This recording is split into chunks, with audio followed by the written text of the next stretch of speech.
Picture this. A blood-soaked night in 1887, when the most feared gang in the American frontier descended upon Millbrook County Jail like vultures on carrion. When the smoke cleared and the screaming stopped, only one guard remained alive among the carnage. But here's what nobody expected. That survivor wasn't one of the hardened men who'd sworn to protect those walls. It was Sarah McKenna, the only woman guard in a world where such a thing was unthinkable. For 40 years, Sarah carried her secret to the grave. But now, through recently discovered letters and testimonies, the truth emerges about that horrific night, and it's nothing like what the newspapers reported. What really happened when the Crimson Creek gang came calling? And why did Sarah McKenna choose to bury the real story of her survival? If you're ready to uncover one of the Old West's most shocking untold stories, hit that subscribe button and ring the notification bell, because what you're about to hear will change everything you thought you knew about courage, sacrifice, and survival on the American frontier. The year was 1887, and Millbrook was the kind of frontier town where decent folks locked their doors at sunset and prayed the morning would find them breathing. Nestled in the harsh landscape of Colorado Territory, it served as the county seat, which meant it housed the jail that held the worst of the worst. Sarah McKenna stood barely 5 feet 4 inches tall, with calloused hands and steel-gray eyes that had seen too much for her 28 years. She shouldn't have been wearing a guard's uniform, shouldn't have been carrying keys to cells filled with murderers and thieves, and she certainly shouldn't have been working the night shift at Millbrook County Jail. But life had a way of forcing impossible choices on frontier women. You sure about this, Sarah? Sheriff Tom Bradley asked for the 100th time as she reported for duty that October evening. The autumn wind howled through the gaps in the jail's stone walls, carrying the scent of coming snow. It ain't too late to change your mind. I could find another way to— Sheriff, Sarah interrupted, adjusting the heavy ring of keys at her belt. We've been through this. You need the help and I need the work. Simple as that. What she didn't say, what she couldn't say, was that her husband's medical bills had drained every penny they'd saved, and her 2 young children needed food more than she needed society's approval. The job paid $12 a week, more than she could make taking in laundry or cleaning houses. The other guards tolerated her presence with varying degrees of skepticism and outright hostility. Jake Morrison, a grizzled veteran with tobacco-stained teeth, made no secret of his disapproval. "Ain't natural," he'd mutter whenever Sarah passed. "Prison's no place for a woman," but Deputy Marshal Frank Collins, a fair-minded man in his 50s, had seen Sarah handle herself during a riot the previous month. When 3 prisoners had tried to overpower the guards during mealtime, Sarah had moved with calm precision, using her smaller size to slip behind the ringleader and apply a chokehold she'd learned from her late father, a former cavalry sergeant. "She's got more backbone than half the men I've worked with," Collins had told Sheriff Bradley afterward. "And she's smart, notices things others miss." That particular October night, the jail housed 23 prisoners, including 3 members of various outlaw gangs awaiting trial. The most dangerous was Miguel Santos, a cold-blooded killer who'd been captured after a bank robbery in Denver. Santos had dead eyes and a reputation for violence that made even hardened criminals give him a wide berth. Sarah began her rounds at 8 o'clock, her boots echoing against the stone floor as she walked the corridors. The jail was built like a fortress. Thick walls, barred windows set high above ground level, and only 2 entrances, the main door and a rear exit used for prisoner transport. "Evening, boys?" she called out to the prisoners as she passed their cells, her voice steady despite the tension that always accompanied the night shift. Most ignored her, but a few called out crude comments that she'd learned to tune out months ago. As she completed her first round, Sarah noticed something that made her pause. Miguel Santos was sitting on his bunk, staring at the small window near the ceiling of his cell. His usual sneer was replaced by something else, anticipation. "Something interesting out there, Santos?" she asked, stopping in front of his cell. The outlaw's lips curved into a cold smile. "Just admiring the stars, señorita. Beautiful night for stargazing." Sarah felt a chill that had nothing to do with the October wind. In her months working at the jail, she'd developed an instinct for trouble, and every nerve in her body was now screaming warnings. She made her way to the front office, where Deputy Collins was reviewing paperwork by lamplight. "Frank," she said quietly, "something's not right. Santos is acting strange, stranger than usual." Collins looked up from his reports. "Strange how?" "He keeps looking at that window, and he made a comment about it being a beautiful night. When has Miguel Santos ever cared about beautiful anything?" Before Collins could respond, a sound drifted through the night air, the distant thunder of approaching horses. Many horses. Sarah and Collins exchanged glances. In a town like Millbrook, large groups of riders arriving after dark usually meant one thing: trouble. "How many guards do we have tonight?" Sarah asked, though she already knew the answer. "Just us and Morrison. Bradley's in Denver testifying at a trial. Won't be back until tomorrow." Collins was already reaching for his rifle. Sarah, if this is what I think it is. The sound of horses grew louder, accompanied now by the jingle of spurs and the creak of leather. Through the front window, Sarah could see torches moving in the darkness, at least a dozen riders surrounding the jail. The Crimson Creek Gang, Collins whispered, his face pale in the lamplight. They've come for Santos. Sarah's blood turned to ice. The Crimson Creek Gang was led by Santos's brother, Carlos, and they were known for their brutality. They'd broken gang members out of jails before, leaving nothing but bodies and ashes in their wake. We need to get word to town, Sarah said, her mind racing. The telegraph? No time, Collins replied as the sound of boots on the front steps reached their ears. They'll have cut the lines already. Sarah, listen to me. There's a loose stone in the back wall of the supply room. Behind it is a tunnel that leads to the old mine shaft. If things go bad, the front door exploded inward in a shower of splinters and smoke. Armed men poured through the opening, their faces hidden behind bandanas, guns drawn and ready for blood. Evening, gentlemen, called a voice from the darkness outside.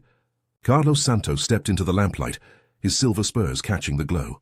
He was taller than his brother, with the same dead eyes but a cruel intelligence that made him even more dangerous. We've come to collect family. Collins raised his rifle, but 3 guns were already trained on him. You're making a mistake, Santos. This jail is under federal protection. The only mistake, Carlos interrupted, would be making this harder than it needs to be. We want Miguel, and we want him now. Cooperate, and maybe some of you live to see morning. Sarah stood frozen behind Collins, her hand instinctively moving to the small derringer hidden in her boot, a gift from her father that she'd never thought she'd need to use. The outlaws hadn't seemed to notice her yet. Their attention focused on Collins and the location of the cell keys. Keys, Carlos demanded, extending his hand toward Collins. Go to hell, the deputy marshal replied. Carlos's smile never wavered as he nodded to one of his men. The outlaw's gun barked once, and Collins crumpled to the floor, clutching his shoulder as blood seeped between his fingers. The keys, Carlos repeated, his voice still conversational. Or the next shot goes through his head. It was then that Carlos Santos noticed Sarah standing in the shadows. His eyes widened slightly, not in surprise but in the predatory interest of a man who'd just spotted unexpected prey. Well, he said, his voice taking on a different tone. What have we here? A woman guard? How progressive of Millbrook County. Sarah felt the weight of every eye in the room settling on her. The keys to Miguel's cell hung heavy at her belt, and she knew that whatever happened in the next few minutes would determine not just her fate, but the fate of everyone in the jail. The keys, señorita, Carlos said, stepping closer. Hand them over, and perhaps you'll live to see your children again. The mention of her children sent a spike of terror through Sarah's heart, but also something else, a fierce protective rage that burned away her fear. These men had done their research. They knew about her family, which meant they'd been planning this for weeks. I don't think so, Sarah said quietly, her hand moving slowly toward her belt. Not for the keys, but for the derringer hidden in her boot. Carlos laughed, a sound like breaking glass. Brave little bird. But bravery won't stop bullets. What happened next would be debated and mythologized for decades to come, but the truth, as Sarah would later write in her secret letters, was both simpler and more complex than anyone imagined. The standoff lasted only seconds, but to Sarah, it felt like hours. Carlos Santos stood 6 feet away, his hand resting casually on his gun butt, while his men spread out through the front office like wolves surrounding wounded prey. Deputy Collins lay bleeding on the floor, his breathing shallow but steady. You know, Carlos said conversationally, I've broken men out of a dozen jails from here to Mexico. Usually it's simple. Show up with enough guns and folks see reason. But you... He tilted his head, studying Sarah like she was a curious specimen. You're different. Sarah's fingers found the grip of her derringer, still hidden in her boot. The small gun held only 2 shots, but at this range 2 shots might be enough to change everything. Different how? She asked, buying time while her mind raced through possibilities. The jail's layout, the positions of Carlos's men, the location of additional weapons. Her father's military training had taught her to always assess the battlefield. Most women would be crying by now, begging. But you're thinking, aren't you? Planning. Carlos's smile widened. I respect that. It's going to make killing you more interesting. From the cells behind them came the sound of prisoners stirring, awakened by the commotion. Miguel Santos's voice rang out from his cell. Carlos! Brother, I knew you'd come. Soon, Miguel, Carlos called back without taking his eyes off Sarah. Just as soon as this brave little bird gives us what we need. Sarah made her decision. In one fluid motion, she dropped to one knee, drew the derringer from her boot and fired.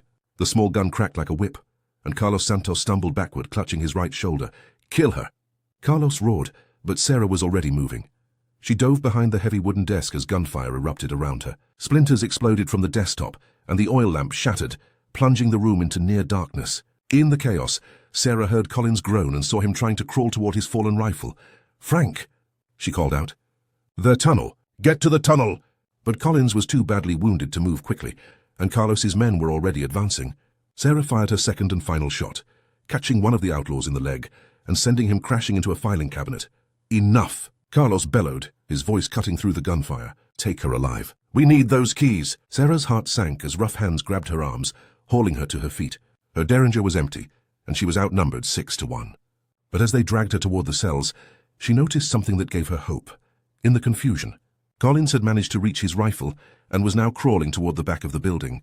"The keys," Carlos demanded again. Pressing his gun against Sarah's temple, blood seeped through his shirt where her bullet had found its mark, and his face was twisted with pain and rage.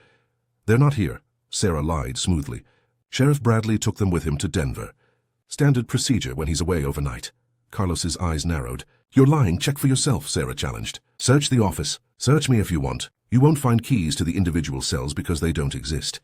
It was a desperate bluff, but Sarah knew something Carlos didn't. The jail had been built with a master key system. The keys at her belt would open any cell, but there was also a backup set hidden in the sheriff's safe. If she could convince Carlos that the keys weren't here, maybe she could buy enough time for help to arrive. "Miguel," Carlos called to his brother. "Is she telling the truth? Are there backup keys?" "How would I know?" Miguel replied from his cell. "They don't exactly share security procedures with the prisoners." Carlos studied Sarah's face in the dim light, filtering through the broken windows. "You're either very brave or very stupid, señorita." "Maybe both," Sarah admitted. "But I'm telling you the truth. No keys, no way to open that cell without dynamite." For a moment, Carlos seemed to consider this. Then his expression hardened. "Fine, we'll do this the hard way. Rodriguez, get the dynamite from the horses." Sarah's blood ran cold. If they used explosives in the confined space of the jail, the blast would likely kill everyone inside, including the innocent prisoners in the other cells. "Wait," she said quickly. "There might be another way." Carlos raised an eyebrow. "I'm listening." "The safe in the sheriff's office. There could be backup keys inside, but it's a combination lock, and only Bradley and his deputy know the combination. And where is this deputy?" Sarah's eyes flicked toward the back of the building, where she hoped Collins was still alive and moving toward the tunnel. "Dead," she lied. "You shot him, remember?" Carlos followed her gaze and cursed.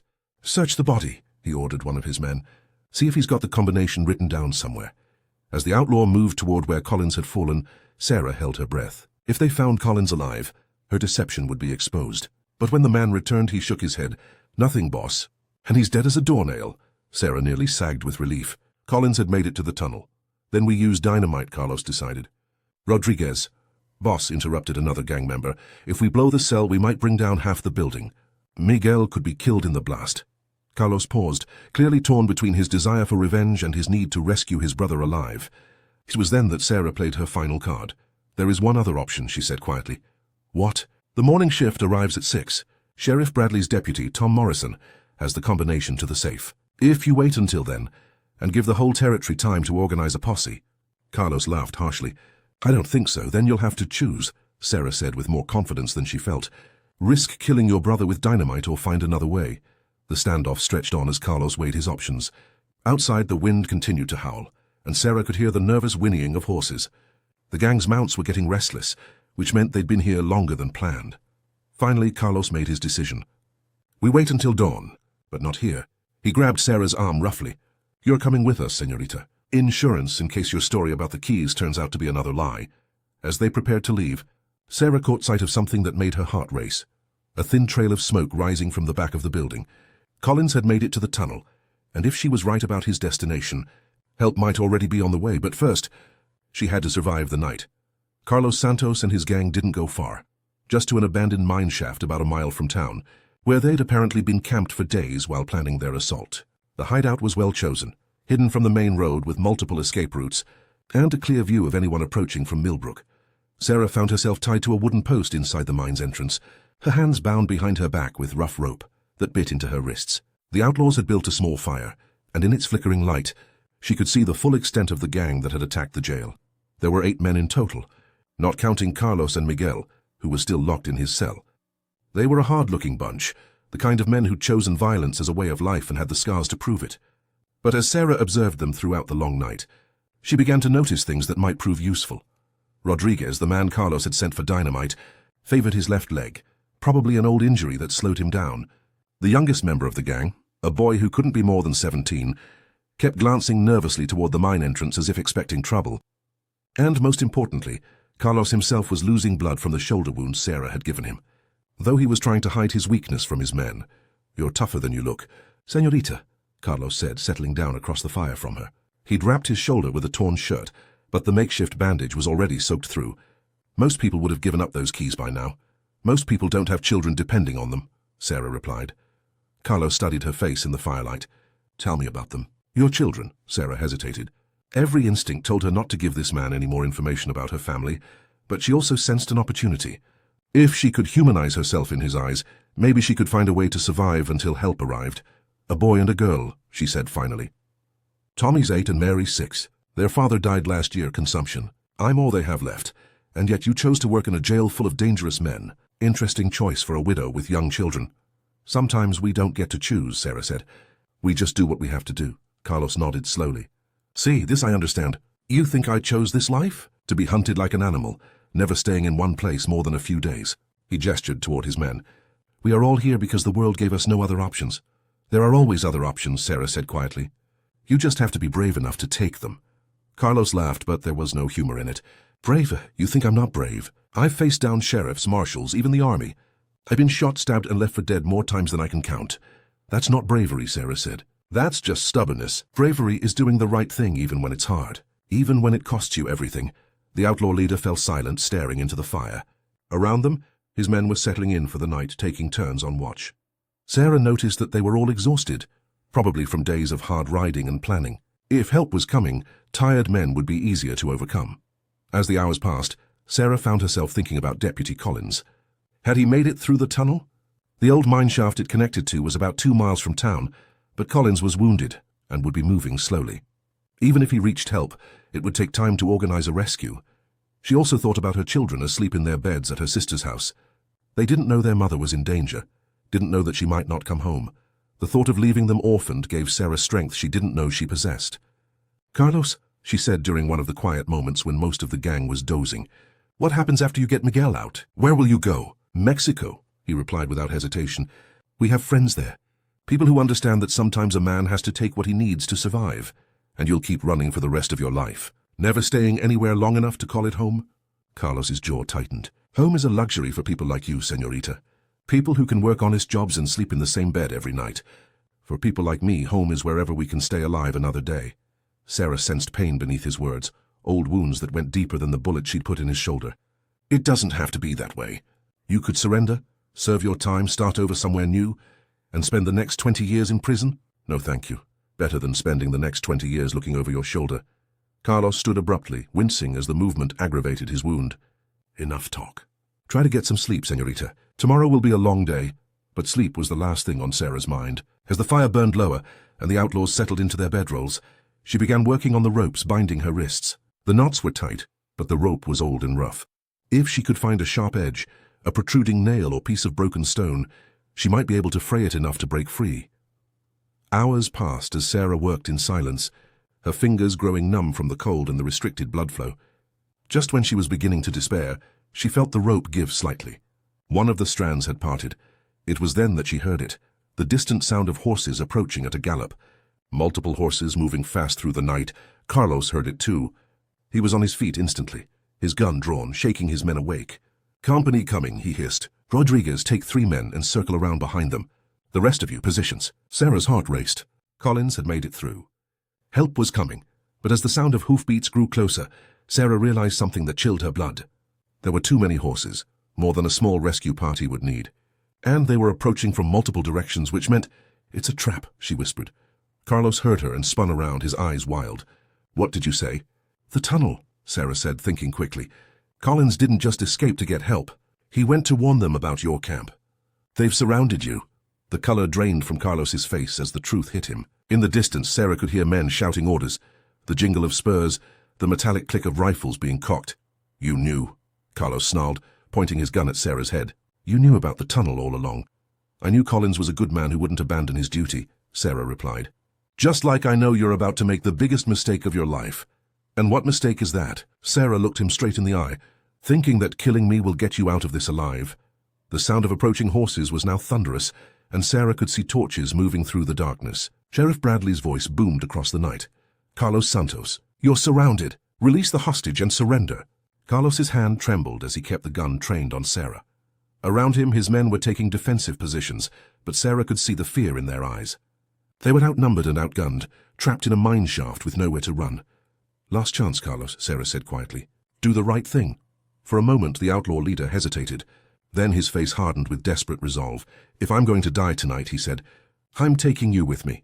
The gunfight that followed would be remembered as one of the bloodiest in Colorado Territory's history. But what the newspapers never reported, what Sarah McKenna took to her grave 40 years later, was that the real battle wasn't fought with bullets, it was fought with words, as Carlos Santos pressed his gun against Sarah's temple, his hand shaking from blood loss and desperation. She made a decision that would haunt her for the rest of her life. "Carlos," she said quietly, her voice barely audible over the shouts of the approaching lawman, "before you pull that trigger, there's something you need to know." "What?" he snarled, his finger tightening on the trigger. "Miguel isn't your brother." The words hit Carlos like a physical blow. His gun hand wavered, and for a moment the only sound was the distant thunder of hoofbeats. "What did you say?" Sarah had gambled everything on a conversation she'd overheard weeks earlier, a drunken confession from Miguel Santos to another prisoner about his real identity. Now, with death staring her in the face, she played her final card. "Miguel Santos isn't his real name," she continued. "His name is Miguel Rodriguez. He's been using your family name to trade on your reputation. The bank robbery in Denver? He planned it to frame you, to bring the law down on the Crimson Creek gang while he escaped with the money." Carlos's face went white. "You're lying." "Ask him yourself," Sarah challenged. "When you break him out of that cell, ask him about the money from the Denver job. Ask him why he was planning to meet a woman named Rosa in Santa Fe, a woman who's been waiting for him with a bag full of stolen gold." The truth was even more devastating than Sarah's lie. Miguel Rodriguez had indeed been using the Santos name, but not to frame Carlos, to impress him. He'd worshipped the notorious outlaw leader from afar and had committed increasingly violent crimes to prove himself worthy of joining the gang. The Denver robbery had been his twisted audition, but Carlos didn't know that. All he knew was that the brother he'd risked everything to save might be a stranger who'd been manipulating him all along. "Rodriguez," Carlos shouted to one of his men. "Is that true? Is Miguel really your cousin?" The outlaw named Rodriguez looked confused. "Boss, I don't know what she's talking about. I never seen Miguel before we picked him up in Pueblo." The pieces were falling into place in Carlos's mind, and Sarah could see the doubt spreading across his face like poison. She pressed her advantage. "The letters," she said. "The ones Miguel sent you from jail begging you to break him out. Did you ever wonder how he knew where to find you? How he knew about your hideouts, your contacts?" Carlos's gun hand was shaking violently now. "Stop talking. He's been feeding information to the marshals, Carlos. That's how they knew to set up this trap. That's how they knew you'd come for him. It was a masterful lie, built on just enough truth to be believable." Miguel had indeed been writing letters, but they were desperate pleas for rescue, not betrayals. However, Carlos was wounded, exhausted, and surrounded by enemies. In his paranoid state, Sarah's words found fertile ground. "You're lying," he repeated, but his voice lacked conviction. "Then why are there so many lawmen here?" Sarah asked. "How did they know exactly when and where you'd strike?" "Face it, Carlos, you've been played." The sound of approaching horses was now deafening, and Sheriff Bradley's voice rang out again. "Santos, you have 30 seconds to release the hostage." Carlos looked around at his men, seeing doubt and fear in their faces. They'd followed him because they believed in his leadership, his ability to keep them alive. But now they were trapped, possibly betrayed, and their leader was bleeding and confused. "Boss," one of them called out, "what do we do?" Carlos stared at Sarah for a long moment, his gun still pressed against her head. Then slowly he lowered the weapon. "We surrender," he said quietly. "Boss?" Rodriguez looked shocked. "I said we surrender," Carlos roared. "Drop your weapons, all of you!" The outlaws looked at each other in confusion, but they obeyed. Guns clattered to the ground as the Crimson Creek gang gave up without firing a shot. Sheriff Bradley and his posse rode into the mine entrance minutes later, their weapons drawn and ready for battle. What they found instead was a group of defeated men and one very relieved woman guard. "Sarah." Bradley rushed to untie her bonds. "Are you hurt?" "I'm fine, Sheriff," she replied, though her hands were shaking as the ropes fell away. "Just glad to see you." As the outlaws were being shackled, Carlos Santos approached Sarah one last time. His face was pale from blood loss, but his eyes burned with a mixture of rage and grudging respect. "You played me," he said quietly. "Everything you said about Miguel, it was all lies, wasn't it?" Sarah met his gaze steadily. "Does it matter? You're alive, your men are alive, and nobody else had to die tonight. Sometimes a lie that saves lives is better than a truth that destroys them." Carlos nodded slowly. "You would have made a good outlaw, señorita. In another life." In another life, Sarah replied, you might have made a good man. As the prisoners were loaded into wagons for transport back to Millbrook, Sheriff Bradley pulled Sarah aside. How did you do it? He asked. How did you convince them to surrender without a fight? Sarah looked back at the mine entrance, where Deputy Collins was being helped into a wagon. He'd survived his wounds and had indeed made it through the tunnel to organize the rescue. But the real victory hadn't been won with guns or superior numbers. I reminded them that they were human beings, she said simply. Sometimes that's all it takes. The Yard of View. Newspapers called it the miracle at Millbrook, the night when a single woman guard faced down the notorious Crimson Creek gang and convinced them to surrender without bloodshed. Sarah McKenna became a hero overnight, celebrated across the territory as a symbol of frontier courage. But Sarah knew the truth was more complicated than the legend. Miguel Rodriguez was indeed a fraud who'd been using the Santos name, but he wasn't the calculating betrayer Sarah had painted him as. He was simply a desperate young man who'd made terrible choices in pursuit of belonging. When Carlos learned the real story during his trial, he felt both betrayed and oddly protective of the woman who'd outsmarted him. Carlos Santos was sentenced to 20 years in federal prison. He served 15 before being released for good behavior, and he never committed another crime. Some said it was because prison had broken his spirit. Others believed it was because a certain woman guard had shown him that there were different kinds of strength. Sarah continued working at Millbrook County Jail for another 3 years before moving to California with her children. She never spoke publicly about the details of that night, deflecting questions with modest claims that she'd simply done her job. But in her private letters, discovered decades after her death, Sarah revealed the weight she carried. She'd saved lives through deception, but she'd also destroyed a man's faith in the only family he'd ever known. The victory felt hollow, tainted by the knowledge that sometimes doing the right thing required doing something wrong. People call me a hero, she wrote to her sister in 1889. But heroes are supposed to win through virtue, not through lies that cut deeper than bullets. I saved lives that night, but I also learned that survival sometimes demands sacrifices we never expected to make. Sarah McKenna died in 1927, taking her secrets to the grave. But her story, the real story, reminds us that the Old West wasn't just about gunfights and glory. It was about ordinary people making impossible choices, finding courage in unexpected places, and discovering that sometimes the greatest victories are the ones that leave scars on the soul. The truth about that night in Millbrook wasn't about a woman who faced down outlaws with fearless bravery. It was about a mother who loved her children enough to lie, manipulate, and sacrifice her own peace of mind to ensure they wouldn't grow up orphaned. And perhaps that's the most heroic truth of all. The legend of Sarah McKenna lives on in the dusty archives of Colorado history. But now you know the real story, the one she never wanted told. If this tale of courage, sacrifice, and the complex nature of heroism moved you, make sure to subscribe to our channel and hit that notification bell. We're always uncovering the hidden truths behind the Old West's most famous legends. What other untold stories from the frontier would you like us to explore? Let us know in the comments below, and remember, sometimes the most powerful weapon isn't a gun, but the truth wielded by someone brave enough to use it.